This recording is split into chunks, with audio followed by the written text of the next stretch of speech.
Син Стефанов, от село Раданово съм. И да ви кажа, Господ как ме е призвал към себе си. Значи една вечер се прибирам от работа и, нали, както обикновено всеки един човек го прави. И лягам нощно време да се спа. Като се легна, може би той да е било към 2 часа пред нощта, обаче аз това нещо не го знае, че само тъмно беше. Но както де. И, мили братя, както съм си, както спа, пълно време, някакъв дух. Хващам отзади и ме вдига, изваждам от тялото си. Изваждам от моето тяло и обръщам се да видя... Това става физически наяве, не е във видение, това... Не е във видението, наяве. Наяве, да. Както сега. Да. Аз той не беше в сън, той наяве. Да. Това нещо. Продължи нататък. И обръщам се, виждам жена си, нали, у леглото, виждам и малкия ми син, по-големия ми, и гледам и тялото си. В този момент аз като видях тялото си, викам, какво става тук? Аз не познавам Господа Исуса Христа, въобще не го знаех това нещо. И в този момент някакъв дух ме фана и ме извеждам отвънка. Като ме скара вънка, виждам луната, звездите, виждам всичко, абсолютно, дори там по-чисто се вижда това нещо. Значи аз бях мъртъв. Излезе душата ти. И излезе ми душата и нещо ме водише обаче. Хаща ми душата и ме води той. Аз, макар че съм, нали, така, обаче усещам, че нещо ме води. В този момент, като ме извади вънка, виждам луната, звездите, виждам крушките вънка. Това е било към 2 часа. 2 часа пред нощта да е било. Виждам портите на баща ми са затворени. Викам, какво е това чудо пък? За какво съм сега вънка? Между да си спа, викам, че съм утре на работа. И по едно време гледам от лявата страна, виждам как земята се отваря. Направо се отваря земята, това нещо го виждам. Казвам, сега пак какво ще стане с мен. И духа хваща моята душа и директно към надолу. Ама бая надолу. Пропаста. Пропаста, голяма пропаст надолу. И по едно време надолу ходих и викам, какво става, викам, аз не знаех на кого да се обаждам и как да викам, не ме чува никой. Викам, какво става с мен, викам, що викам, това нищо се отвори тая земя, защо се отвори тая земя. И тръгвам и някакво дух ма фана и надолу и по едно време стигна ми ада. Направо ада стигна ми. Стигна ми ада. Обаче не съм точно от земята, обаче виждам някъде на 30 метра отгоре. И онези хора, всички са наредени там тъмно, обаче едно светило има като огнено езеро, е така толкова като луната. И всичките хора са насочени срещу луната, като войници. Обаче казвам, какво е това чудо сега? Тези хора защо викат, крещят, ама голяма... Значи, дето викат, че словото, аз после го четох, че тако с червия не умира и не умрасва там. Онези хора викат, крещят, ама яката. Викат, крещят, плачат, някои искат да умрат, но не могат да умрат. Викам, какво е това сега? И като погледнах в техните тела, някакви големи тръни има, от главата до петите, няма място да не са и набити навсякъде. Толкова много герковели казват да го разправят това нещо. Като видях това нещо, аз се оплаших. И онези хора само е тъй правят. Викат, крещят, викам, какво е това чудо? Викам, защо съм тук? Какво е това чудо? Викам аз, никой не ма чува. Ви питам там, викам, що плачеш, какво ти става? Не ми обръщат. Дори не могат да се справят тези хора. Не могат да се справят. Обаче такава миризма му удари там, понеже те от той огненото кълбо, земното тако, всеки Божи ден минат от огъня. Те искат да умрат, там не могат да умрат. Няма как да умрат. Ама ти казвам страшно. Унес хора викат крещят и мириши. Страшна голема миризма.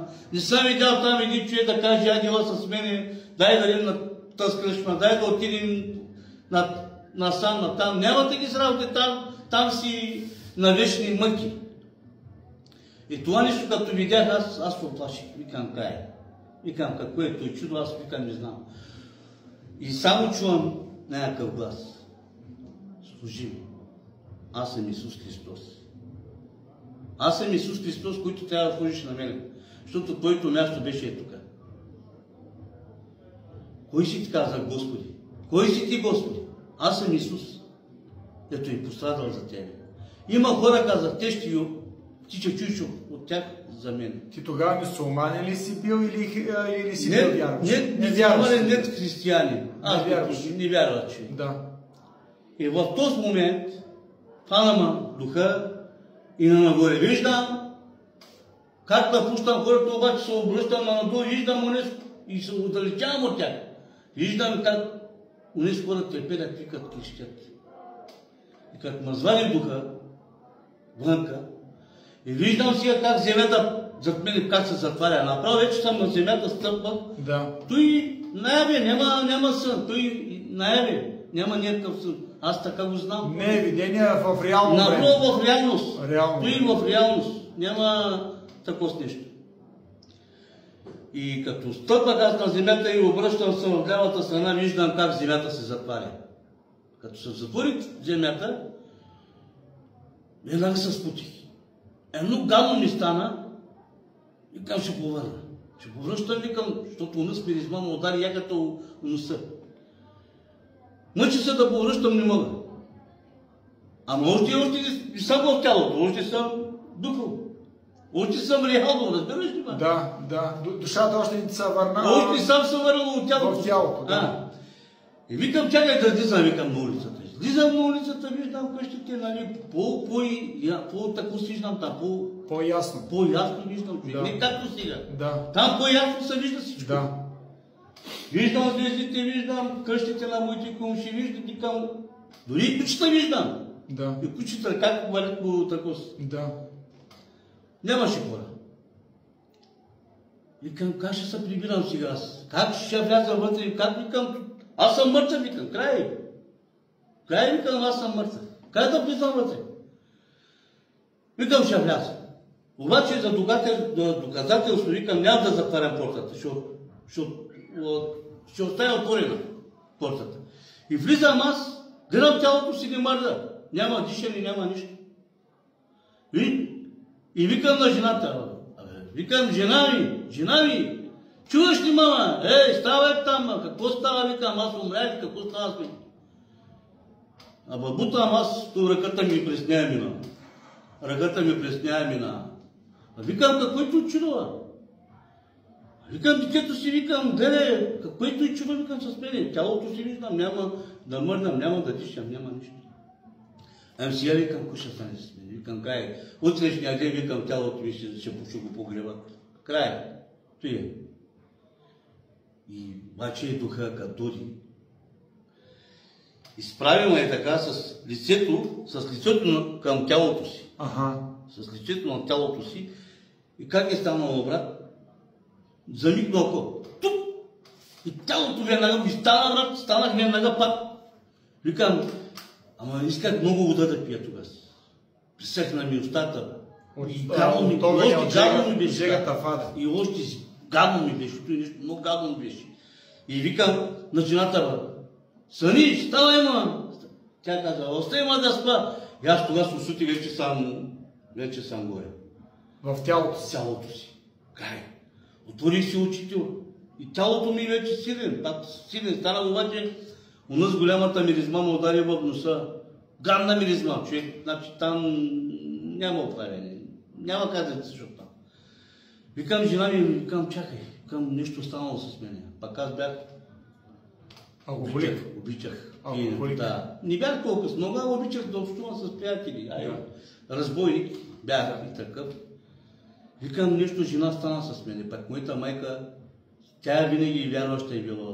Да. Не знам колко годишна, аз въобще не е. Тя се е молила за теб да повярваш и ти. И от тогава повярвай така. И от тогава само, тогава аз не съм повярвал. Вече като влязох в ада, като ми показва Господ какво означава ада. И тогава вече разбрах, като той има вкара вече в тялото си и когато друго има.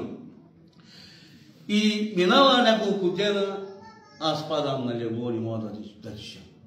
Унаспили с мама, се ма задаше, няма как да стане. Затъквата. Да. И моята съпруга вика, знаете, кара вика в болницата. Тук в полски тренди. Викам, хайде. Ставаме рано сутринта, отивам при лекаря, те ме приеха, и болницата ме приеха. И в един момент, 2 дена там седях и те не могат да ми намерят болестта. Вика, ти си здрав, няма ти нищо, вика, момче. Ти каза, нещо се оплаши, вика. Ти нещо се оплаши, вика, той вика, не може да бъде. Здрав си, як си каза, няма ти нищо. Да, ама аз се познам, дали съм здрав, дали не съм. И този момент, брат. И излизам навънка там да се разкарвам малко на моята брачеда, той се казва Бехнур. Той там пък ще пари вече като полски тремиш от църквата. Църквата някъде от полски тремиш, от болницата, някъде на 20-30 метра някъде. И в този момент излизам аз вънка и срещам той момче. Викам, брат, елата видя малко. Викам, колко часа, вика, ще отваряте? Той вика, брат, ела, след малко, вика, 9:30 ще отваряме. Или не в църквата? В църквата, да. Слава на Бога, бъди благословен.